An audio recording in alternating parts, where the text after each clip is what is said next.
This is SpaceTime, Series 28, Episode 75, for broadcast on the 23rd of June 2025. Coming up on SpaceTime, another Starship explodes in a massive fireball during a test. The cosmic anomaly hinting at a possible frightening future for Earth and the Milky Way. And a new understanding of neutron stars. All that and more coming up on SpaceTime. Welcome to SpaceTime with Stuart Gary.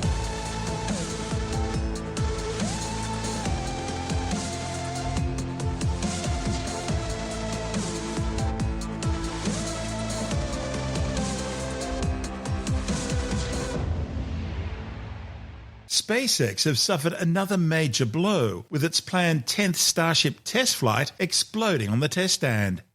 The massive late-evening blast at Starbase's Massey test stand in Boca Chica on the Texas Gulf Coast occurred just 9 minutes ahead of a static fire test of the upper stage Starship 36.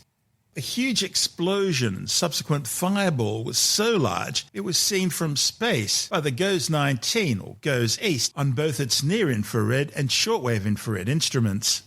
No one was injured in the explosion thanks to a clear safety cordon around the test pad prior to fuel loading. SpaceX says a full investigation into the failure is now underway. But early indications suggest a cloud of cryogenic methane appearing to leak out of the Starship forward fuel tank just moments before the ignition. And it looks like that may have generated a shockwave pulse, which then slammed into the top of the lower tank, causing the two chemicals, liquid oxygen and liquid methane, to mix and ignite in what was a spectacular fireball with quite clearly disastrous results. Static firings are standard pre-launch tests, during which a rocket's engines are briefly ignited while the vehicle remains anchored to the pad. SpaceX had already conducted a static fire test with one of the 6 Raptor engines on Starship 36, and this was to test all 6 engines at once. And previously, SpaceX successfully static fire tested Flight 10's Super Heavy booster, successfully igniting all 33 of its Raptor engines. Of course, this latest explosion follows a string of failures involving the Starship upper stage, with the spacecraft experiencing so-called rapid unscheduled disassemblies on its last 3 test flights. On Test Flight 7 back in January and Test Flight 8 in March, failures occurred less than 10 minutes after launch, while its most recent test flight, number 9 last month, saw the vehicle achieve suborbital trajectory, but failing to achieve attitude control in flight, tumbling widely out of control, dooming it to break apart during re-entry. Of course, space is hard, and getting Starship, the world's biggest and most powerful rocket, to work is proving extremely difficult. But the long-term goals for this vehicle are incredibly ambitious. You see, the 123-metre-tall spacecraft is designed to operate as the world's first interplanetary colonial transport vehicle, capable of carrying up to 100 people or 150 tonnes of payload on missions to the Moon, Mars and beyond. It'll also play a key role in NASA's Artemis program to return humans to the Moon and eventually take them onto Mars. A modified version of Starship will rendezvous and dock with the Orion spacecraft in lunar orbit during the Artemis 3 mission and then transport crew down to the lunar surface. And once the Lunar Gateway space station's operational, acting as a jumping-off point between the Earth and the Moon, Starship will provide regular shuttle services transporting both humans and cargo between Gateway and the lunar surface. As I said, it's an ambitious program, but one which will undoubtedly ultimately provide amazing rewards. This is SpaceTime. Still to come, the cosmic anomaly hinting at a frightening future for both Earth and the Milky Way galaxy, and a new understanding of mysterious objects known as neutron stars. All that and more still to come on SpaceTime.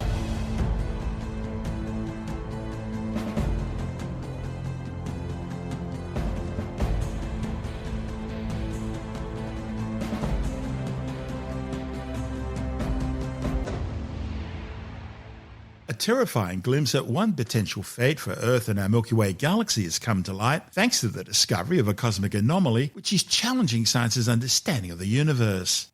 A report in the monthly notices of the Royal Astronomical Society indicates that a massive spiral galaxy almost 1 billion light-years away harbours a supermassive black hole billions of times the mass of the Sun, which is powering colossal radio jets stretching more than 6 million light-years across. Now, to put that in perspective, the distance from our Milky Way galaxy to our nearest big companion galaxy, Andromeda M31, is about 2 million light years. So that makes these massive jets the largest ever seen from any spiral galaxy. And that upends conventional wisdom on galaxy evolution because such powerful jets are almost exclusively only found in elliptical galaxies, not spirals. What it means is that our own Milky Way galaxy's supermassive black hole, Sagittarius A star, could potentially one day also create similar monstrous jets, generating powerful cosmic gamma and X-rays, which would wreak havoc across our galaxy, firing our solar system with deadly radiation and causing mass extinction here on Earth.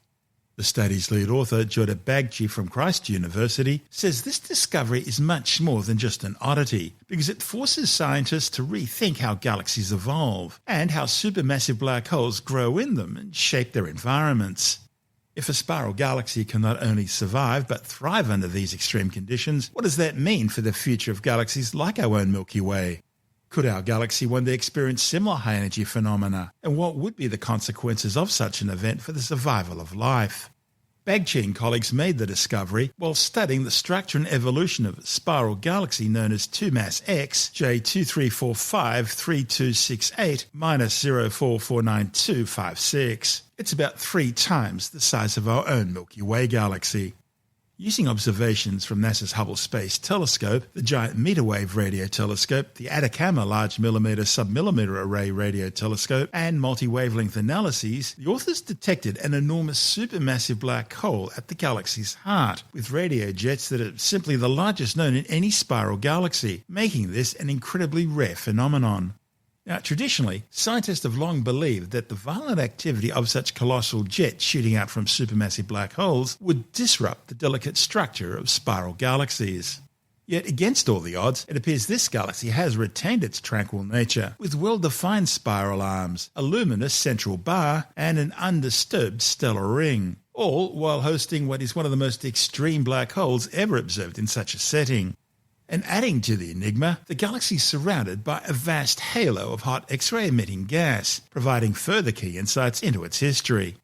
Now, while this halo is slowly cooling over time, the black hole's jets are acting like a cosmic furnace, preventing new star formation despite the presence of abundant star-forming material.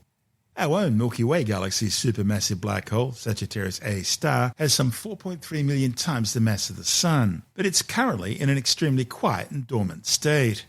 However, the study's authors are warning that could change if a gas cloud, a star, or even a dwarf galaxy were to be accreted onto the black hole, potentially triggering significant jet activity.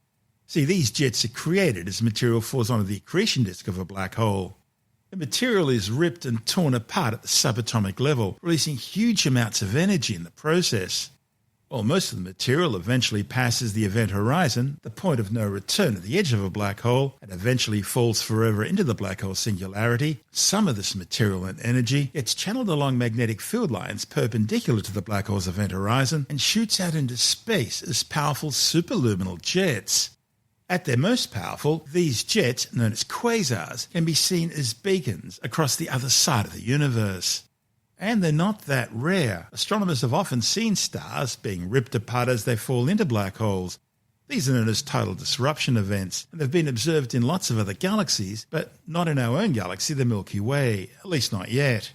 Now, if such jets were to one day emerge from Sagittarius A star, their impact would depend on their strength, direction, and the amount of energy they output. One pointed near our solar system would strip away planetary atmospheres. It would damage DNA and increase mutation rates because of radiation exposure. Worse still, if Earth were directly exposed to a nearby jet, it would degrade our ozone layer and lead to mass extinction. A third possibility is that a powerful jet could alter the interstellar medium, affecting star formation, which is what happened in the galaxy the study's focusing on. Astronomers believe that the Milky Way likely had such large radio jets in the past, and it could potentially generate them again in the future. As a sidelight, the authors of this study also discovered that this distant galaxy contains 10 times more dark matter than our Milky Way, and that would be crucial for the stability of its fast-spinning disk. By revealing an unprecedented balance between dark matter, black hole activity, and galactic structure, the authors are opening up what really is a new frontier in astrophysics and cosmology. Understanding these rare galaxies could provide vital clues about the unseen forces governing our universe, including the nature of dark matter, dark energy, the long-term fate of galaxies, and maybe even the origins of life itself. This is SpaceTime. Still to come, a new study has for the first time determined how massive neutron stars are when they're first formed. And later in the science report, a new study shows that people who use cannabis have double the risk of dying from cardiovascular disease. All that and more still to come on SpaceTime.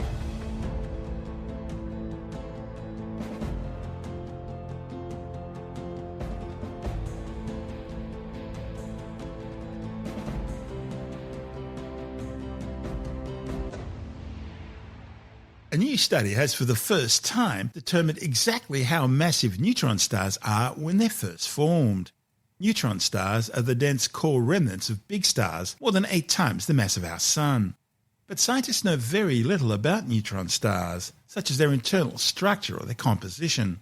The one thing they do understand is how neutron stars are usually created. They're born at the end of a star's life in a brilliant core collapse supernova explosion. They're created as the downward force of gravity and the outward force of energy, which normally keep a star in equilibrium during its life on the main sequence, ceases and gravity wins. And that causes the entire mass of the star to come crashing down onto its core, resulting in incredible temperatures and pressures. While most of the star then explodes as a supernova, bright enough to outshine an entire galaxy, the crushed core collapses down to form one of the densest objects in the universe other than a black hole. In fact, just a teaspoon of neutron star material would weigh billions of tons. Now, we know that these incredibly dense objects have masses between 1 and 2 times that of our Sun, all compressed into a ball no bigger than a city, a radius of just 10 kilometres or so. Astronomers can usually only determine the mass of a neutron star when it's in a binary system with another object, such as another star. However, in these systems, the firstborn neutron star typically gains extra mass from its companion through a process called accretion, dragging material off its binary partner, therefore making it difficult to determine what was the original neutron star birth mass. But now, astronomers have developed a workaround using Bilby, a software package which Ozgrab scientists have developed to model neutron star mass distributions. The findings, reported in the journal Nature Astronomy, analysed a sample of 90 neutron stars in binary systems with accurate mass measurements to determine the distribution of neutron star masses at the time of their formation by accounting for the mass gained since the birth of each neutron star in a probabilistic manner. The authors found that neutron stars are typically born with a mass of around 1.3 times that of our Sun, and the heavier the neutron star, the more rarely they're formed. The findings equate reasonably well with the Chandrasekhar limit. That shows that stellar cores greater than around 1.44 times the mass of our Sun during the core collapse supernova event will have enough mass, temperature and pressure to surpass what's known as the electron degeneracy limit. That prevents 2 fermions, such as electrons, from occupying the same quantum space at the same time, thanks to the Pauli exclusion principle. But stellar cores greater than 1.44 solar masses can break through this Chandrasekhar limit, resulting in the creation of a neutron star. Interestingly, those greater than around 2.3 solar masses can collapse further to break through the neutron degeneracy limit, eventually evolving into black holes. One of the study's authors, Simon Stevenson from Swinburne University, says understanding the birth masses of neutron stars is key to unlocking their formation history. He says these new findings provide a crucial foundation for interpreting gravitational wave detections of neutron star mergers. This report from Swinburne University Media. So neutron stars are the dense cores left over at the end of the life of a massive star. So you can kind of think of it a bit like the stone in the middle of an avocado. When a massive star, maybe more than 8 times the mass of our Sun, reaches the end of its life, it explodes in this brilliant supernova explosion and it leaves behind this little neutron star. So we studied a population of 90 neutron stars, mostly in binaries and mostly in our own galaxy, the Milky Way. And what we found is that neutron stars are typically about 1.3 times the mass of our own Sun when they're born, with more massive neutron stars being born more rarely. The only way we can measure the weight of a neutron star is when it's in a binary star system with another star. But what can happen during the lives of these stars is that the neutron star can eat some of its companion star. Fun fact, there's actually a class of neutron star called the spider pulsars, the redbacks and black widows, because of the way that they devour their companions. So as the neutron star accretes mass from its companion, it starts to spin faster and faster. What we expect is that the more mass that a neutron star has accreted, the faster it's spinning. The neutron star birth mass distribution tells us how common low-mass neutron stars are versus high-mass neutron stars. By doing this, we can learn about how massive stars end their lives and how the supernova mechanism works. So for the last few years, astronomers have started to detect gravitational waves from neutron stars in other galaxies colliding with other neutron stars and black holes. And so this gives us a way to study neutron stars in other galaxies. And so by understanding the population of neutron stars here in our own galaxy, we can learn whether neutron stars in other galaxies look the same as in our own galaxy or if they look different. And so this is all part of how we can explore the universe from right here on planet Earth. This is SpaceTime.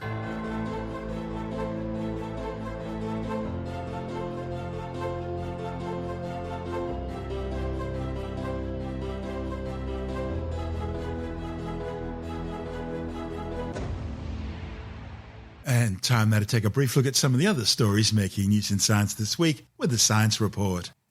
A new study has found that people who use cannabis may be at double the risk of dying from cardiovascular disease. The findings, reported in the journal Heart, based on an analysis of 24 studies involving around 200 million people.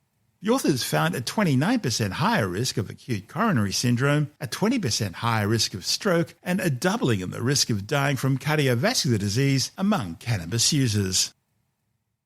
A new study has shown that human activity has caused a 2 to 3-fold increase in mercury levels in the world's rivers since the onset of the Industrial Revolution. The findings, reported in the journal Science Advances, warns that this contamination poses a serious risk to human health. The authors used computer simulations to calculate mercury levels in rivers globally in the pre-industrial era from 1845 to 1859, finding the total was around 390 tonnes of mercury annually. That figure was confirmed by analysing riverbed mud. The authors then looked at mercury levels today, finding that they've increased by 595 tonnes since the 1850s. The thing is, mercury is highly toxic, and the researchers warn that we should be aiming to cut levels of mercury in our rivers back to those baseline levels of the 1850s. Scientists have identified a new species of octopus in a deep-sea canyon off the Australian coast. A report in the Australian Journal of Taxonomy says this unique species of flapjack octopus has massive eyes and blood-red tentacles. It's the 10th and latest new species to be described from specimens which were collected during a 2022 voyage by the CSIRO research vessel Investigator. There's a new story doing the rounds. Actually, it's a really old story, but it's claiming that the CIA has found the biblical Ark of the Covenant, all very reminiscent of Indiana Jones. According to the Bible, the Ark of the Covenant was built by the Jews shortly after their escape from Egypt, during their journey back to their original homeland of Israel 3,300 years ago. The book of Exodus describes the Ark of the Covenant as being 2.5 cubits in length, that's about 1.3 metres, and 1.5 cubits, or 79 centimetres, in both width and height. It was constructed out of acacia wood covered entirely in gold, and with a crown or moulding of gold around it. 4 rings of gold were attached to its 4 corners, 2 on each side, and through these rings, wooden poles also overlaid in gold were inserted for carrying the ark. An ornamental gold lid known as the Seat of Mercy, and decorated with 2 cherubim or angels, was fitted on top of the ark, and a blanket or covering was then placed over the entire assembly. Now, according to the Bible, Moses placed the 10 commandments he received on Mount Sinai inside the ark, which then developed special but terrible powers.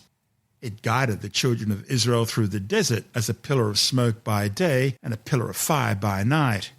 And while it protected the Jewish people, it would kill anyone who gazed upon it or touched it.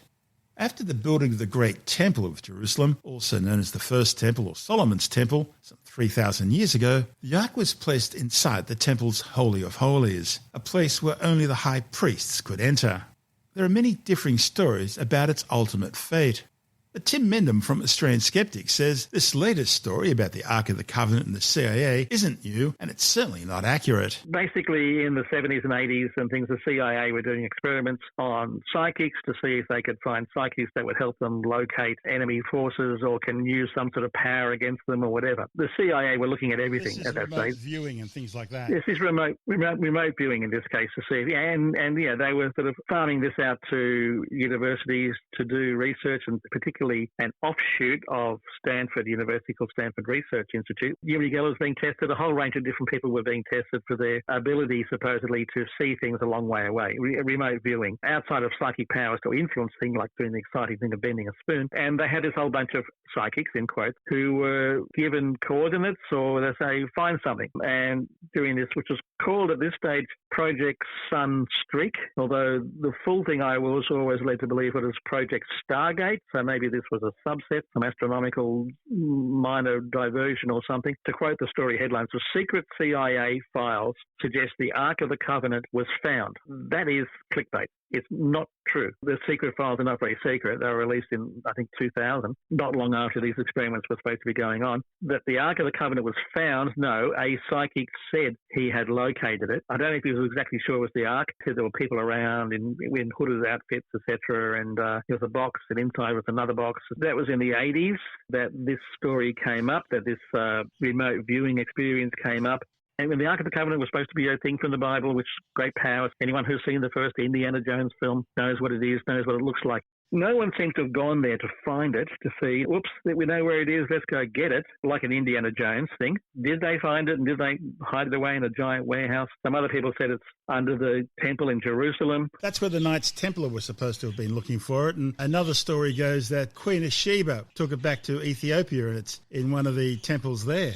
That's right. I mean, did the Persians or the Babylonians who came and invaded Jerusalem, did they take it back to? That's what the Bible says, doesn't it? Yeah, but what happens is that they didn't find it. The CIA did not endorse the finding. They just recorded what this psychic, self-professed, said that he had found it. And I'm sure there were a lot of things that the psychic said they had found that were pretty much unsubstantiated, non-substantiated, debunked, or just nothing more we can do with this. So the CIA would have been justified in saying using any source of information they could find just in case. Okay, you throw a few $1,000 at these things and it comes to naught, which is what they said. Eventually, nothing worthwhile seeing here. Then they said, let's move on to something else. Let's move on to people who can knock goats over with their bare minds. Let's move on to all sorts of different things. Let's see if we can walk through walls. All these things were there sort of being checked out. Funny enough, none of them actually came to any good use.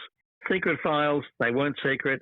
Found, they weren't. It wasn't found. No one knows where it is. No one knows if it existed, what it was. But it's in the Old Testament.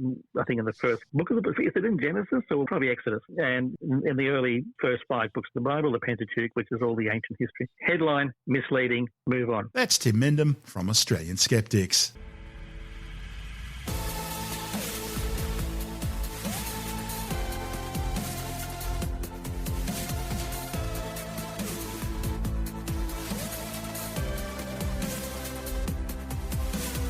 And that's the show for now. SpaceTime is available every Monday, Wednesday and Friday through Apple Podcasts, iTunes, Stitcher, Google Podcast, Pocket Casts, Spotify, Acast, Amazon Music, Bytes.com, SoundCloud, YouTube, your favourite podcast download provider, and from spacetimewithstuartgary.com. SpaceTime's also broadcast through the National Science Foundation on Science Zone Radio and on both iHeartRadio and TuneIn Radio. And you can help to support our show by visiting the SpaceTime store for a range of promotional merchandising goodies, or by becoming a SpaceTime patron, which gives you access to triple-episode commercial-free versions of the show, as well as lots of bonus audio content which doesn't go to air, access to our exclusive Facebook group, and other rewards. Just go to spacetimewithstuartgary.com for full details. You've been listening to SpaceTime with Stuart Gary. This has been another quality podcast production from Bytes.com.